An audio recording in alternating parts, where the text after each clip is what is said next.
Esta mañana quisiera ver con ustedes con más detalle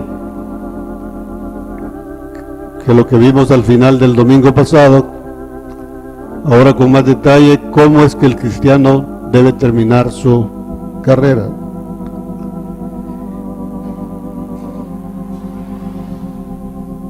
Hemos estado girando alrededor del concepto del momento en que Dios nos llama a santificación. La idea de Dios es que nosotros aceptemos ese llamado. Cuando aceptamos ese llamado, Él nos va a meter en un proceso de entrenamiento para que nos santifiquemos. Y ese proceso de entrenamiento no significa otra cosa más que pruebas. O sea, vamos a ser probados. Y cuando vengan esas pruebas, la idea es que tengamos la habilidad divina para tomar decisiones radicales. La figura que Dios usa para enseñarnos esto está en Éxodo 32.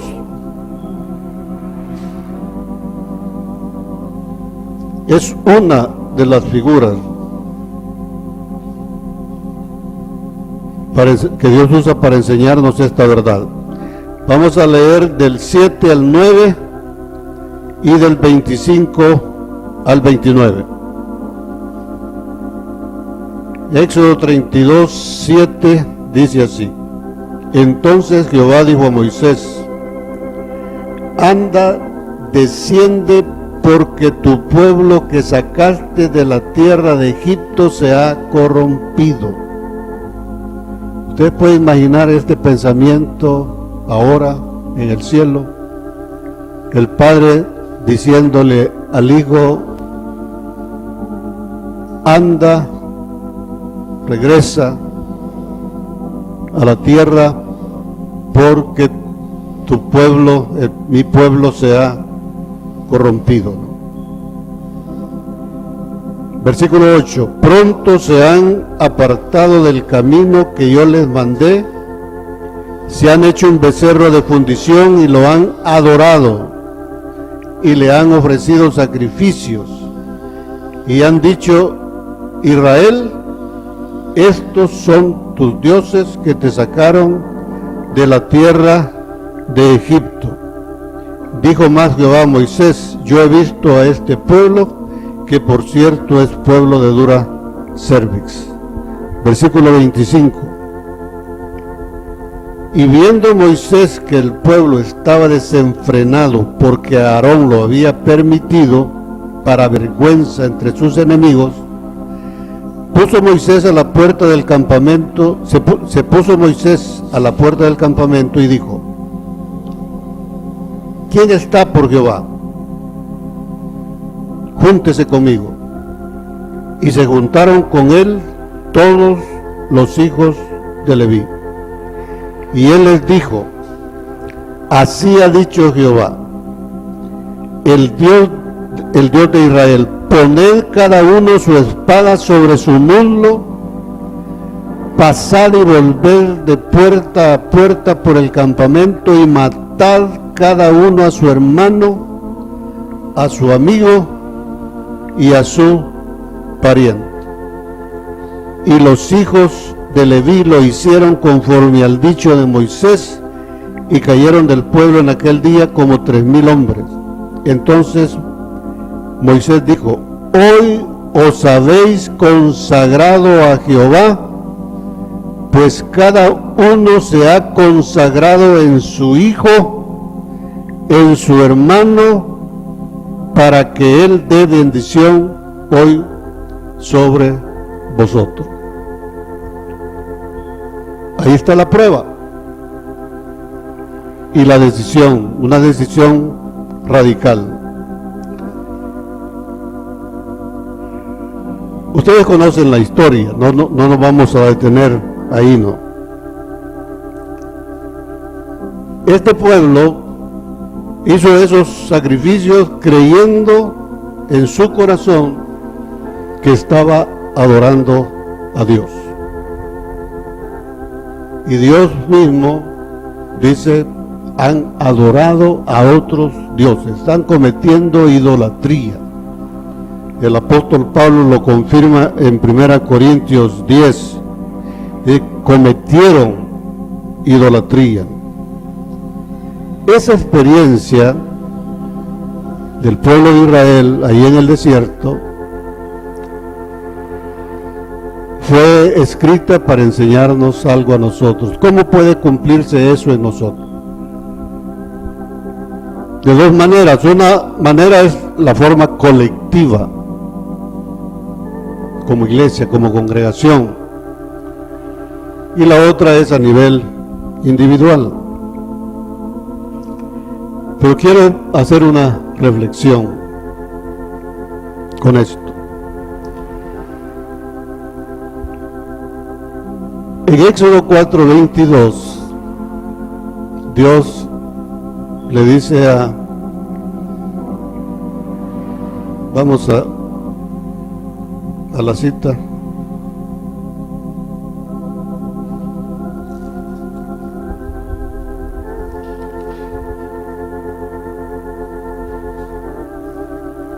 Dios le dice a Moisés que le diga a Faraón: Jehová ha dicho así, Israel es mi hijo, mi primogénito. Hermanos, no necesitamos ser teólogos para entender que ese pueblo, así como está en ese momento, como en el momento de la salida de Egipto, no es el primogénito de Dios. Él mismo lo describe como un pueblo rebelde, duro de cerviz.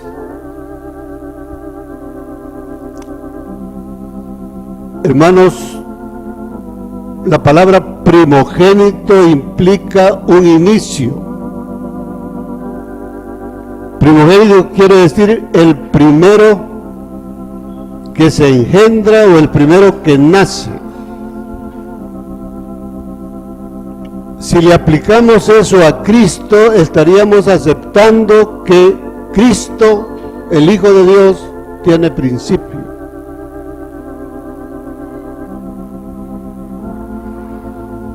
Vamos a Deuteronomio 7.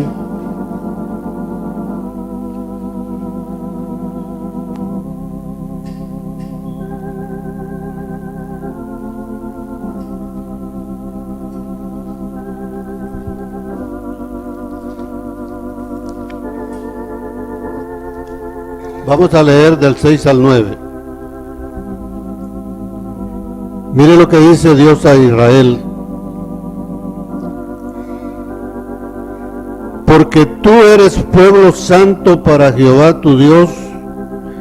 Jehová tu Dios te ha escogido para hacerle un pueblo especial más que todos los pueblos que están sobre la tierra.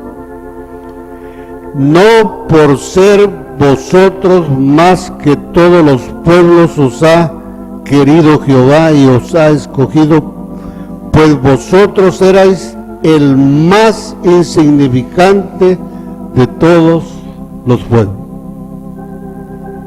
sino por cuanto Jehová os amó y quiso guardar el juramento que juró a vuestros padres, os ha sacado Jehová con mano poderosa y os ha rescatado de servidumbre de la mano de Faraón, rey de Egipto. Conoce pues que Jehová tu Dios es Dios, Dios fiel, que guarda el pacto y la misericordia a los que le aman y guardan sus mandamientos hasta 1000 generaciones. Cuando Dios escogió ese pueblo, no lo escogió porque era santo, Según su definición, lo escoge porque era lo más vil que había sobre la tierra.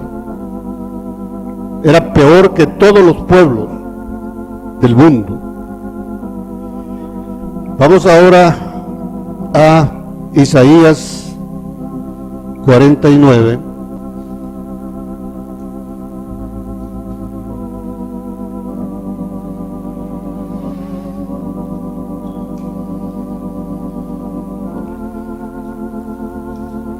Versículos del 1 al 3. Oídme costas y escuchad pueblos lejanos. Jehová me llamó desde el vientre, desde las entrañas de mi madre tuvo mi nombre en memoria. Puso mi boca como espada aguda. Hermanos, cuando dice puso mi boca como espada aguda, eso significa que de nuestra boca debería estar saliendo la palabra de Dios como una espada aguda, y eso no está sucediendo en nosotros todavía. Puso mi boca como espada aguda, me cubrió con la sombra de su mano, me puso por saeta bruñida, me guardó en su aljaba y me dijo: mi siervo eres, oh Israel, porque en ti me gloriaré. Dios no le da a nadie su gloria, solo a su Hijo. Entonces entendamos, por eso es importante captar el lenguaje de Dios. Cuando Dios le está diciendo a ese pueblo, o que le dice a Moisés que le diga a Faraón: este es mi hijo, mi primogénito, no está diciendo que ese pueblo en ese momento ya es el primogénito de Dios. Lo que está haciendo Dios en ese momento es poniendo su simiente en ese pueblo. Y esa simiente tiene que pasar por ese proceso de crecimiento hasta que en la boca del pueblo de Israel la palabra de Dios esté como una espada aguda de doble filo. Que sea una saeta bruñida. Ese es Israel. Es uno de los nombres de Cristo. O sea, cuando dice este es mi hijo, mi primogénito, no está hablando así del pueblo como tal. Lo que está diciendo es que Él ha puesto su simiente en ese pueblo y espera que si hace todo el viaje, dé a luz la vida de Cristo, de su Hijo. Ese era el deseo de Dios con Adán y no se pudo. Era el deseo de Dios con Abraham, no se pudo. Era el deseo de Dios con Moisés, no se pudo, y con otros. ¿Quién fue el primogénito? El primero que nació conforme a la voluntad de Dios, Jesús. Jesús es el primogénito, Él tiene un comienzo. El Hijo de Dios, que es Cristo, no tiene comienzo, Él es eterno.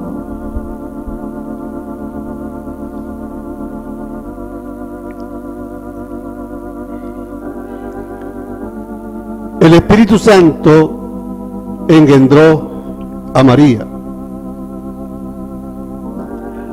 María dio a luz a Jesús. Y Jesús fue el primer hombre, el primer ser humano que dio a luz la vida de Cristo. Y vimos su gloria. La gloria del Padre la vimos en el Hijo.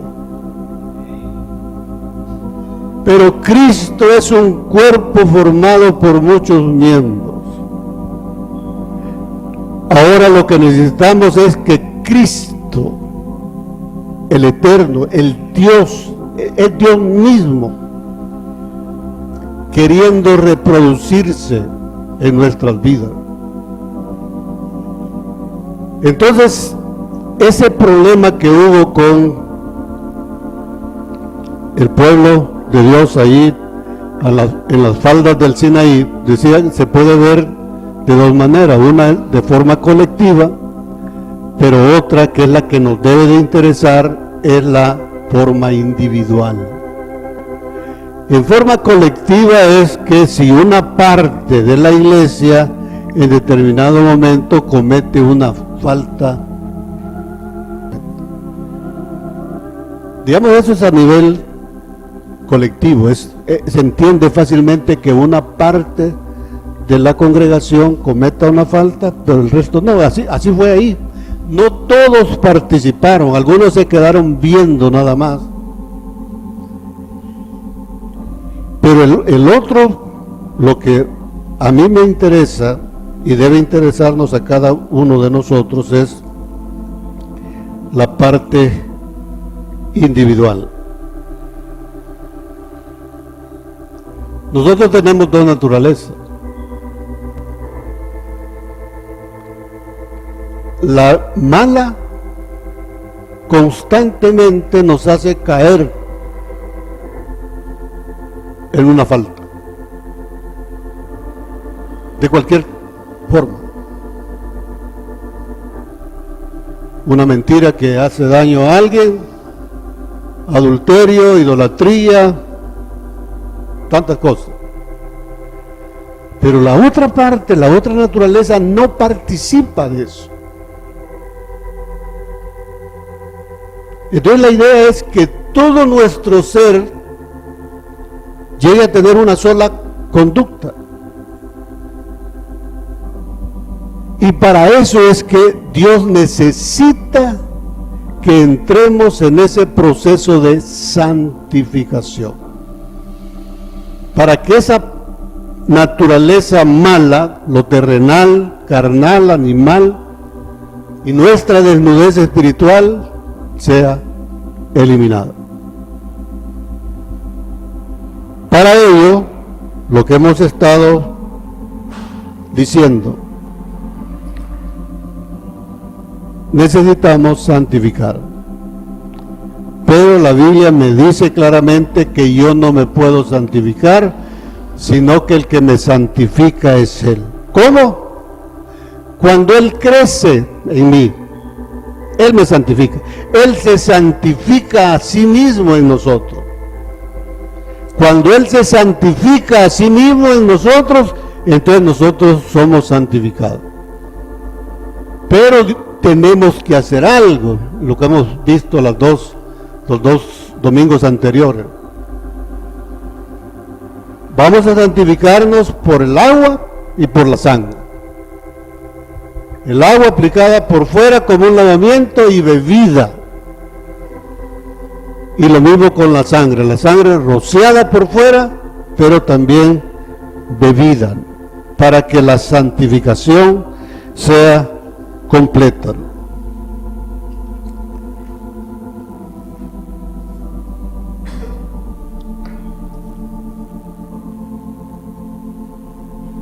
Entonces podemos fallar, continuamente estamos fallando. Nos sucede lo mismo que les pasó a la congregación ahí en las faldas del monte Sinaí, ¿no? Pero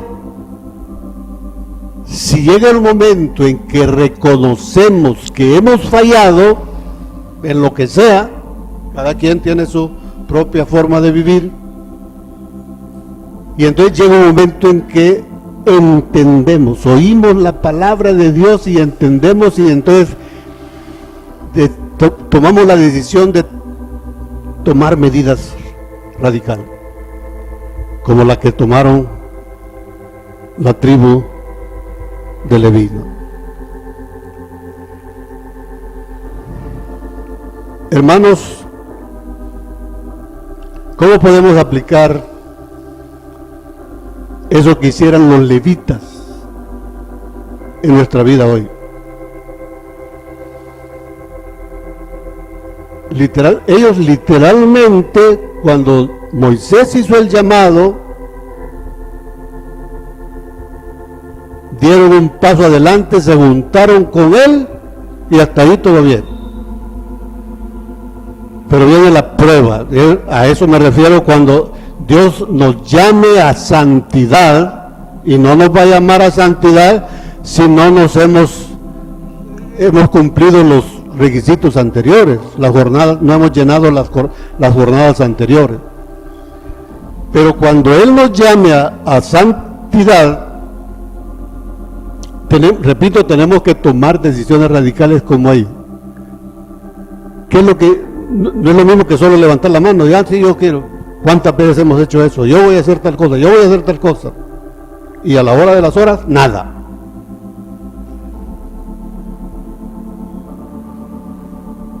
¿Qué es lo que hicieron ellos? Mataron a sus amigos, hermanos, familia, literalmente. Dice que murieron 3,000 personas. Dice, los levitas hicieron eso con sus hermanos. ¿Creen que no es una decisión radical? ¿Cómo se cumple eso hoy? El Señor Jesús dice en el Nuevo Testamento: el que quiera venir en pos de mí, el que esté por Jehová, júntese conmigo. El que quiera venir en pos de mí, niéguese a sí mismo, tome su cruz cada día y sígame. Es una de sus declaraciones que tiene que ver con eso.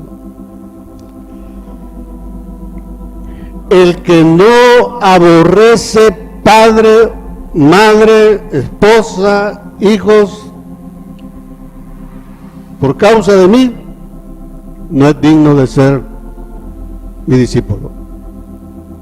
No me puede seguir. Es lo que hicieron los levitas. Hermanos, esas dos cosas, Jesús dijo más cosas, pero esas dos, usted se las dice a un cristiano que acaba de salir de Egipto y no se lo puede cumplir. Es imposible. Tiene que haber crecido para poder tomar esa decisión, para poder obedecer ese mandamiento. Entonces no significa que yo aborrezca literalmente. ¿Sí? La sombra es una cosa, el cumplimiento es otra. Lo que significa es el mismo concepto de salir fuera del campamento. Ahora, uno puede salir fuera del campamento por dos razones. Uno, para ya no continuar, porque no me gusta cómo va este campamento, y la otra es para avanzar. En el caso anterior, lo que estoy haciendo es retrocediendo, perdiendo la visión. Entonces, si mi papá, mi mamá, mi esposa, yo quiero santificarme, pero por alguna manera no me dejan, y yo ya entendí, oí la voz de Dios y quiero obedecer, entonces yo tengo que tomar la decisión de ir adelante y dejarlos, no abandonarlos. No, yo no puedo abandonar a mis padres. Nunca abandoné a mi madre. La cuidé hasta el último día. Velé por ella. ¿Y quién era ella? Ella me decía: yo te prefiero bolo que cristiano. Así me decía. O sea, absolutamente para nada. Ella no quería nada, digamos, que para que yo siguiera al Señor. Tenía que tomar una decisión si quería hacerlo, pero jamás la abandoné. Ahora ya no tiene la prioridad que podía haber tenido antes. Es lo mismo con mi esposa, con mis hijos. Entonces es un abandono, digamos, virtual, si le podemos decir, ¿sí, hermano? En el corazón, correcto. Entonces, no se trata de abandonar, yo voy a cumplir la ley y la voy a abandonar y ya no me importa. No es eso lo que el Señor está pidiendo. Lo que Él está pidiendo es que vayamos más adelante, que ya no nos interesen tanto nuestros amigos, nuestros vecinos, nuestros seres queridos. Así estamos dando un paso para el sacerdocio levítico.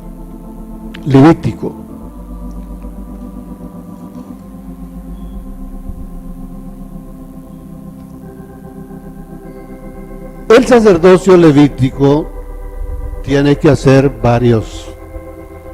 son varias funciones que aparecen allí en el Antiguo Testamento. Veo la importancia del lenguaje. El lenguaje que Dios utiliza para eso, yo todavía no lo alcanzo a entender en toda su dimensión, sino que cositas. ¿Qué hacían los levitas? Los levitas lavaban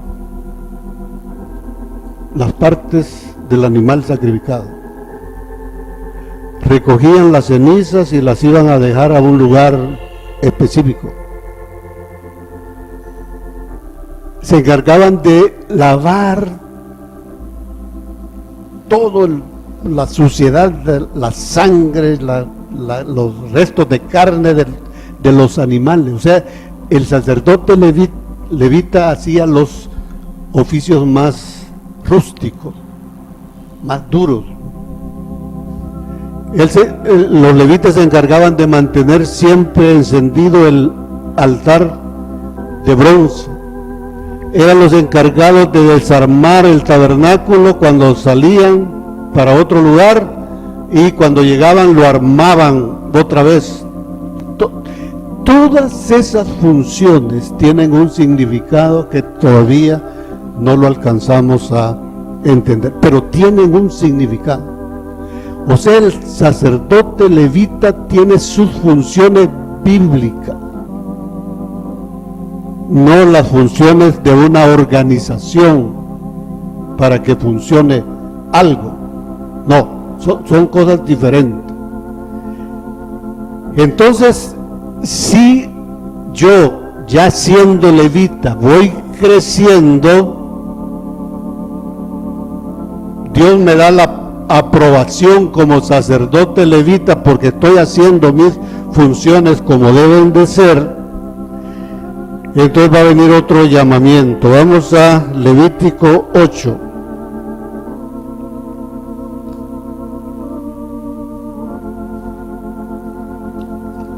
Versículos del 6 al 12.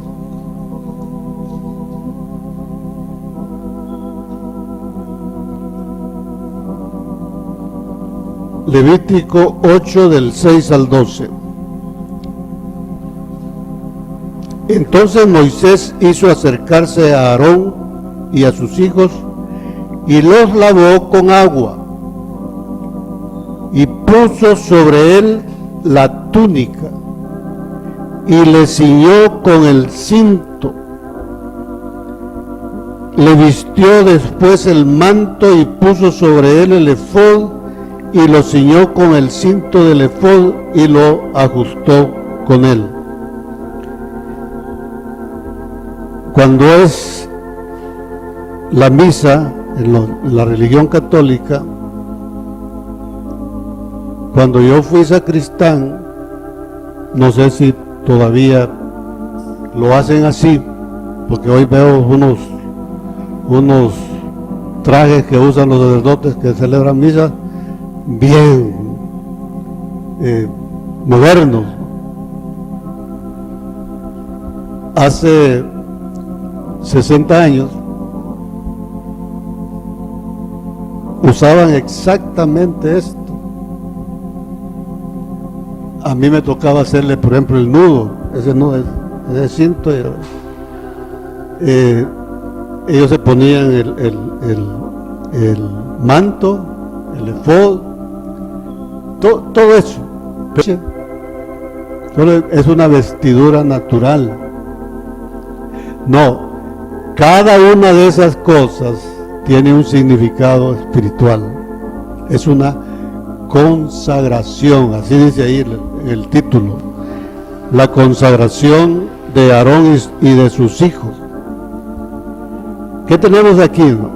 Que Aarón está siendo nombrado sacerdote. Y todos los hijos de Aarón van a ser sacerdotes. Ningún levita es sacerdote. El sacerdote ministra en el lugar santo. ¿Qué significa eso? Que si yo entro al lugar santo, significa que yo ya soy sacerdote. He dejado el sacerdocio levítico y he pasado al sacerdocio. Decía que Aarón era el sacerdote y sus hijos eran también sacerdotes. Solo los hijos de Aarón. ¿Pero quién es Aarón? El libro de Hebreos, la epístola del apóstol Pablo a los Hebreos, dice claramente que Aarón es una figura de Cristo. Entonces, eso significa que solamente los hijos de Cristo pueden ejercer el sacerdocio. Y fíjense qué duro es la palabra cuando la entendemos. Por eso es importante el lenguaje. Porque eso deja a los levitas afuera. Lo dice Ezequiel. Los levitas que no obedecieron mis mandamientos van a servir al pueblo, no van a poder estar cerca de mí, solo van a servir al pueblo. Pero los levitas que guardaron los mandamientos van a entrar al lugar santo, porque Aarón era un levita. Entonces, hermanos, si llegamos a ser hijos de Dios, hijos de Cristo, nuestro sumo sacerdote, entonces vamos a poder entrar al lugar santo. Y aquí tenemos un problema. Vamos a Juan 1:12.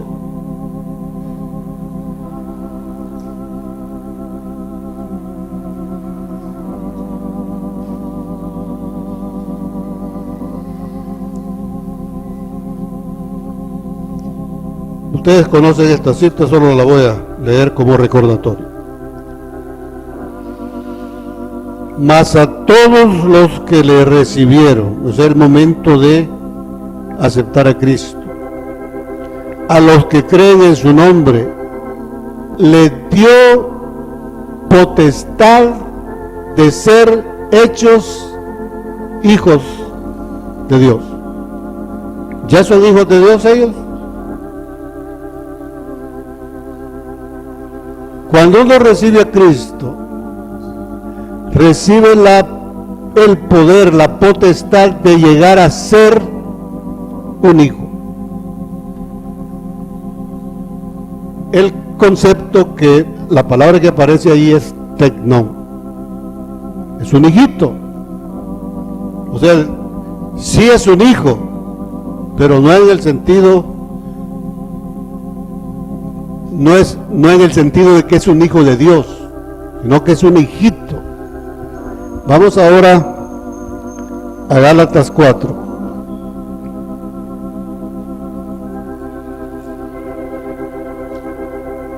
Aquí cuando aparece la palabra hijo es huillo, el hijo maduro.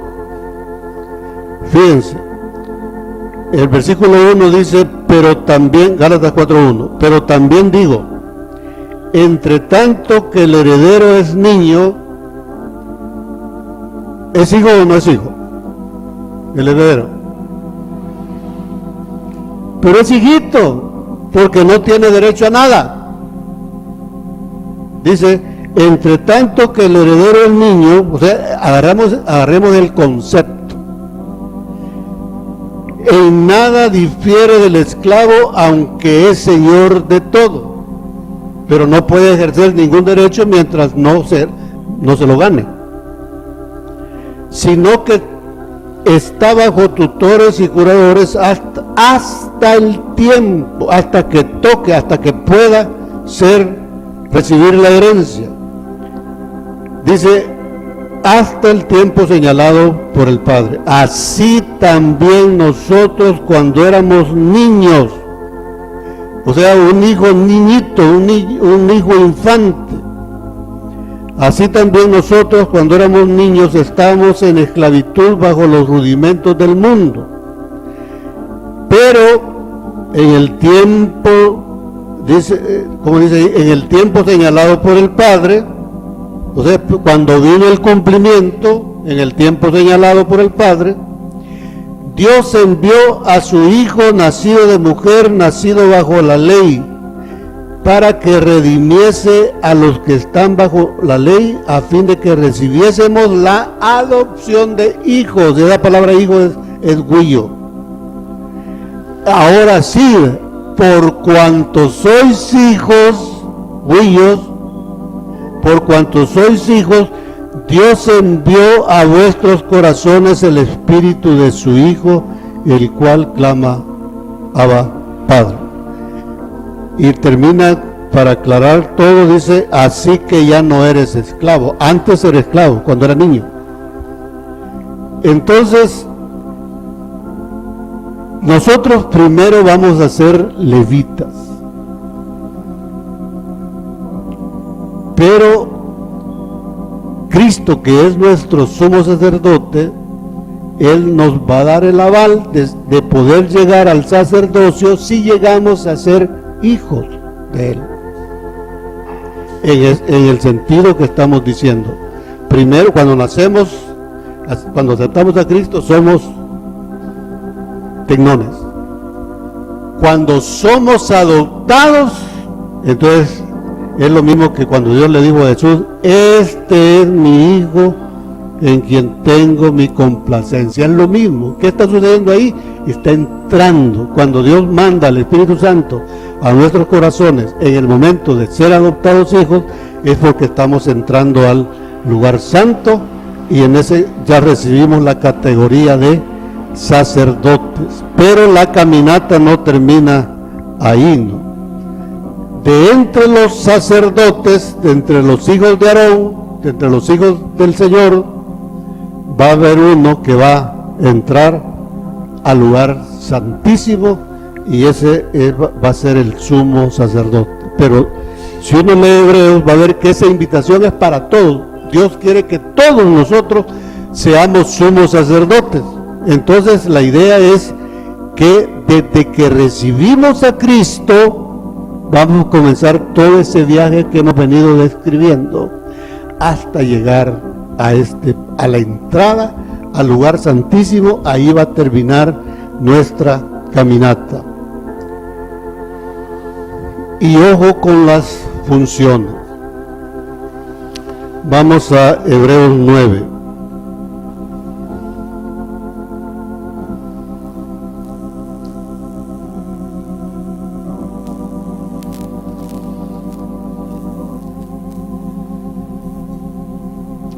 Del 6 al 10.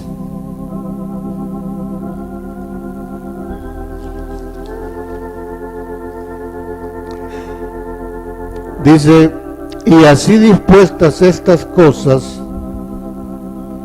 en la primera parte del tabernáculo, más atrás le llama lugar santo, en la primera parte del tabernáculo entran los sacerdotes continuamente para cumplir los oficios del culto. Pero en la segunda parte solo el sumo sacerdote una vez al año, no sin sangre, la cual ofrece por sí mismo y por los pecados de ignorancia del pueblo, dando el Espíritu Santo a entender con esto que aún no se había manifestado el camino al lugar santísimo, entre tanto que la primera parte del tabernáculo estuviese en pie. ¿Y cómo es que está la primera parte del tabernáculo en pie? Cuando hacemos solo los oficios que hace el sacerdote. Fíjense lo que dice el versículo 9. Todo lo anterior es símbolo para nosotros, para el tiempo presente, según el cual se presentan ofrendas y sacrificios que no pueden hacer perfecto en cuanto a la conciencia al que practica ese culto. En el lugar santo todavía no se ha alcanzado la perfección. Dice, lo cual es símbolo para el tiempo presente, según el cual se presentan ofrendas y sacrificios que no pueden hacer perfecto en cuanto a la conciencia al que practica este culto, ya que consiste solo de comidas. ¿Qué es comidas y bebidas? Beber el agua y la sangre. Celebrar la Santa Cena, pero no el rito, sino que la Santa Cena como debe de ser. Entonces dice, ya que consiste solo en comidas y bebidas de diversas abluciones, lavamientos y ordenanzas acerca de la carne impuestas. Cuando dice acerca de la carne, ¿qué? Matar la carne. Y eso va a estar así hasta que las cosas cambien. ¿Cuándo cambian las cosas? Versículo 10 dice, versículo 11, perdón.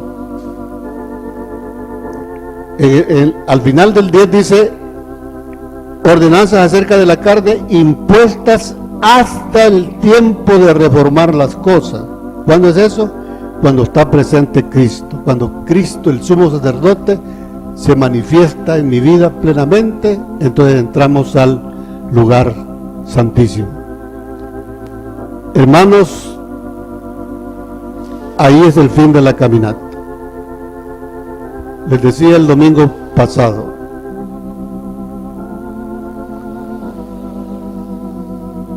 que desde la salida de Egipto hasta el sacerdocio levítico, eso es común para todo cristiano. Todos deberíamos de recorrer esa distancia. Una vez se llega al sacerdocio levítico, vienen los llamamientos. Entonces un llamamiento puede ser para el sacerdocio,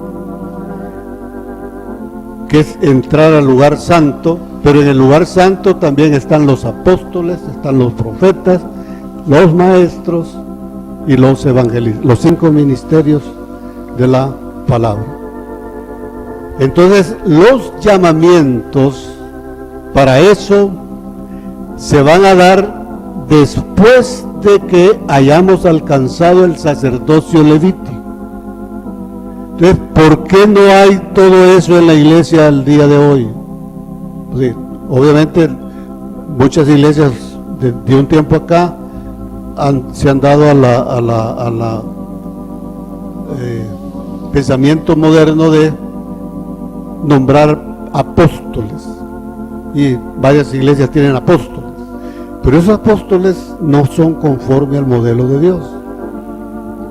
Para ser conforme al modelo de Dios hay que venir según las ordenanzas que Dios nos ha dado desde el principio. Entonces no tenemos apóstoles, no tenemos profetas, maestros, pastores y evangelistas, no porque la palabra de Dios ha fallado, como dice Pablo, sino porque nosotros no hemos recorrido el camino. Y entonces, ¿cómo? No va a haber. Doy el llamamiento a cada uno de ustedes esta mañana, que no importa dónde esté, cada quien debe, según lo que hemos estado planteando, sería de revisar todas las prédicas con relación a esto, cómo van las jornadas que hemos estado diciendo. Cada quien se puede ubicar, yo estoy aquí, yo estoy aquí, yo estoy aquí. Y entonces, si todavía hay una jornada más adelante, que es lo que así lo veo yo, que todos aquí tenemos una jornada adelante, que busquemos esa. Y va a ser la gracia de Dios la que nos va a ir llevando de gloria en gloria hasta llegar a la meta, ¿no? Así que no tenemos todos esos ministerios, no los vemos, no vemos el poder de Dios manifestándose como se manifestó en los días de Jesús y en los días de los apóstoles, porque no hemos llenado los requisitos. Nosotros solitos nos autonombramos sacerdotes, y no, hermanos. Yo hacía la pregunta el domingo pasado y solo uno levantó la mano. O sea, la mayoría reconoce que no hemos recorrido todo ese trayecto para ser levitas, ya no digamos para ser sacerdotes, y luego la meta final es llegar a ser sumos sacerdotes. Si alcanzamos eso, la gloria de Dios va a nacer sobre nosotros y todo el mundo va a ver la gloria de Dios manifestada a través de esa vida. Amén. Que Dios le bendiga.